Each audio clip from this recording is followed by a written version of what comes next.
Gikumpirmar sa kapulisan nga si Simeon Gabotero mo'y mihimo sa linuog nga pagpatay sa 19 anyos nga si Rhea May Tocmo kinsang pateng lawas gisulod sa karton o gilabay sa Barangay Tisa niadtong Hulyo 17. Mao kini ang resulta sa investigasyon sa kapulisan sa Dakbayan sa Sugbo ug nalakip sa giluwatan nga extrajudicial confession ni Gabotero. Ning Huwebes sa buntag, Agosto 10, giduso na sa City Prosecutor's Office ang maong extrajudicial confession kung asa nalakip ang pag-angkon ni Gabotero sa pagpatay kang Rhea May. Gawas sa pag-angkon sa suspect sa krimen, ang DNA result gikan sa kuko ni Rhea May ni match sa DNA ni Gabotero ug ang nakuha nga mga CCTV footage ang mosemento sa mga ebidensya batok kang Gabotero.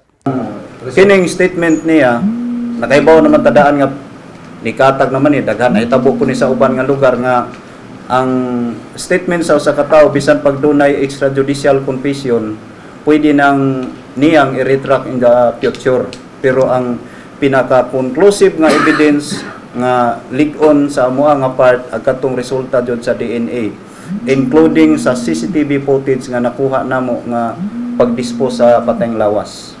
Base sa pag-angkon ni Gabotero, nasayran sab nga duna di ay sila'y relasyon ni Rhea May. Gibutyag sa hepe sa Labangon Police nga si Police Major Angelito Valicer nga Disyembre pa lang sa miaging tuig 2022, opisyal nga nahimong manag-uyab ang duha human magkaila sa Facebook. Nakugang na lang si Gabison ni adtong Hulyo 16 sa dihang mi-contact kaniya si Rhea May nga dugay na di ay kini nga naa sa Sugbo. Iyang gikuha si Rhea May sa usa ka videokihan sa luok sa Dakbayan sa Mandaue o gidala paingon sa iyang boarding house sa Guadalupe. Didto matud pa sa kapulisan na hitabo ang pagkumprontasi sa duha human masayra ni Gabotero nga niadtong Hunyo pa di ay miabot sa Cebu si Rhea May. Midugang sab sa kalagot ni Gabotero ang iyang pasangin nga daghang Facebook account ang biktima ug daghang kining mga lalaki nga nakachat.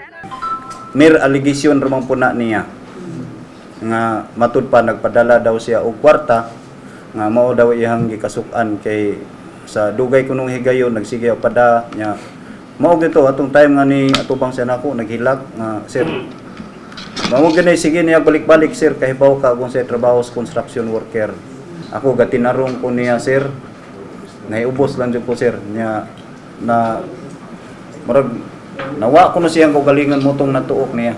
Gidugang ni Valicer sa dihang natuok ni Gabotero si Rhea May, nakaurasan sa biktima ang suspect nga maoy gihimo nilang basihan sa DNA matching. Sa kuanto ma'am, ang specimen sa iyang kuko. Nga ang kuko niya ni dulot sa panit ni sa blood. Niya pag-examine nakakita ang examiner og parin nga DNA nga dili di panag-iya sa biktima. Moto sa cross match sa DNA samples ni Simeon katong vocal swab niya. Moto nga ni match. Gibutyag sa hepe sa Cebu City Police Office, Police Colonel Ireneo Dalugdog, makonsiderar na nila nga case closed ang pagpatay kang Rhea May kung hingpit na nilang mapasaka ang kasong murder batok kang Gabotero. Duol ni gigeta sa tinuod ani no.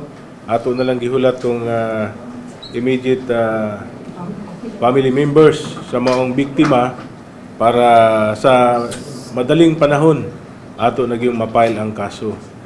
Subay usab ni ining maong kalambuan, giklaro sab sa kapulisan nga walay kalambigitan ng amiga ni Rhea May nga si Jewel Smith sa maong pagpatay. Og si Roberto Gabison ang una nang gipasanginlan ni Gabotero nga mipabaligya kaniya sa cellphone ni Rhea May.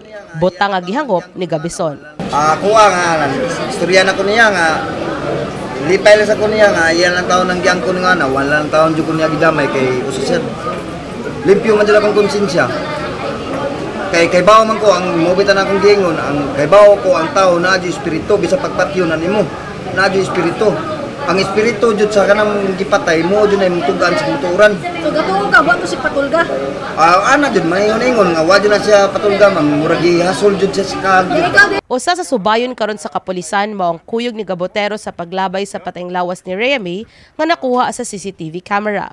Samtang gipaabot na lang sa PNP ang affidavit sa igsuon ni Rhea May nga magsilbing complainant alang sa formal nga pagduso sa kasong murder kang Gabotero. Kini si Angelica Faisanyal alang sa MyTV Cebu.